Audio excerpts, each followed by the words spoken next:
Welcome to the session on Japanese entrepreneurship. My name is Deepak Bangalore, and I'm from Palo Alto in California. I've got very little to do with Japan, other than these gentlemen are. Always we have big challenges, serious issues, day by day. For instance, for the last couple of decades, we had challenges or issues like regulation of domestic industries, development of global economy, rising of disruptive technologies, strategic utilization of technology properties as business assets and others. I think Japanese industries have almost successfully gone through all of them, but we are facing new ones as well.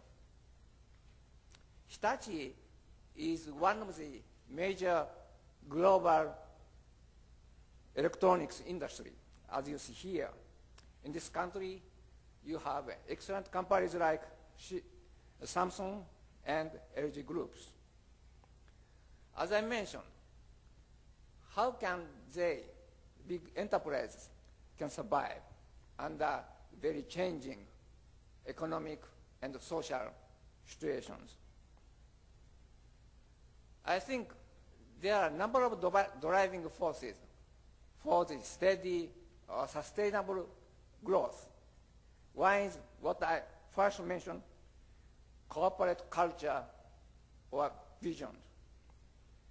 Hitachi was founded by Mr. Odaira about 97 years ago. He was at that time a manager of repair shop of a copper mine.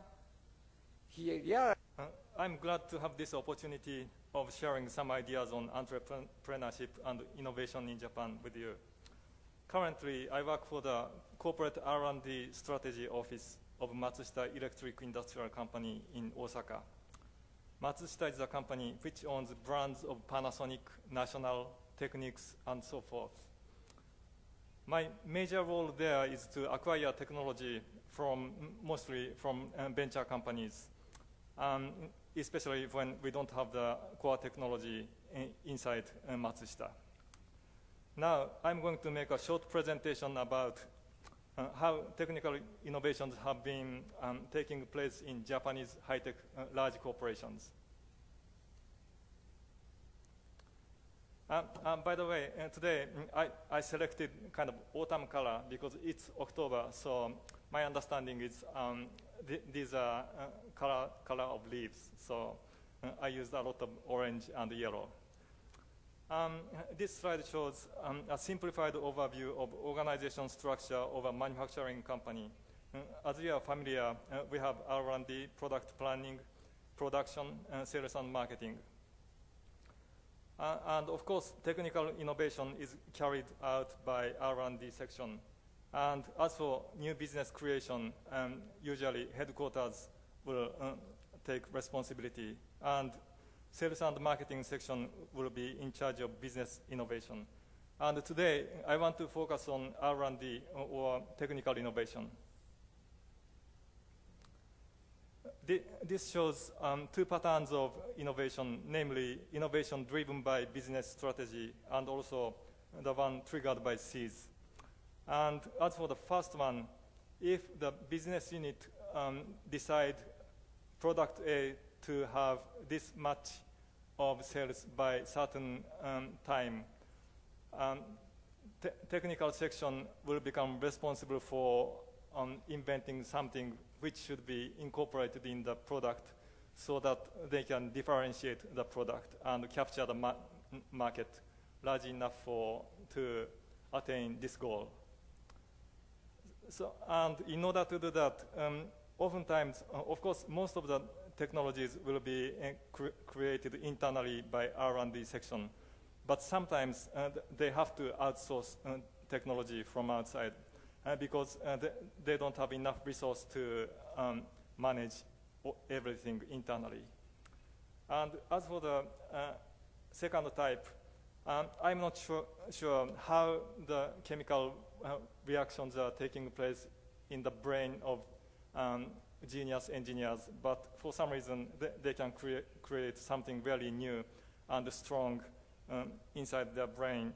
And if it's accepted by business units as very strong technology, and they can bring it to real products. Through those challenges, and actually the SIL is just started this May, and so far we got many applications, but unfortunately I cannot find any good enough application from those guys, and so at this moment we have not started that program yet in terms of sending people in Silicon Valley, but I'm very optimistic. But based on that experience, and based on my experience in Realcom for 6 years, and also based on my experience before founding Realcom in Silicon Valley, I think these 5 should be challenges for Japanese entrepreneurs and people.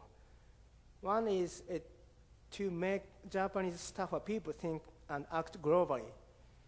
The good thing about Japan is we have a big enough market in Japan. But bad thing about it is people tend to rely on the Japan market and has no idea how to be global. I have many business plans. I got many business plans from Japanese young guys. They say, hey, Tanimoto-san, this is what is happening in the United States. Why don't we copy this into Japan market? And I ask, what happened? Okay, size of the US market is like that. So my revenue should be half of that because market size of Japan is half of the United States, and that's it. So again, with that kind of idea, you can make some money, but you can never be successful from global business point of view. So you have to abandon that kind of idea. And second one is abandon Japanese conservatism.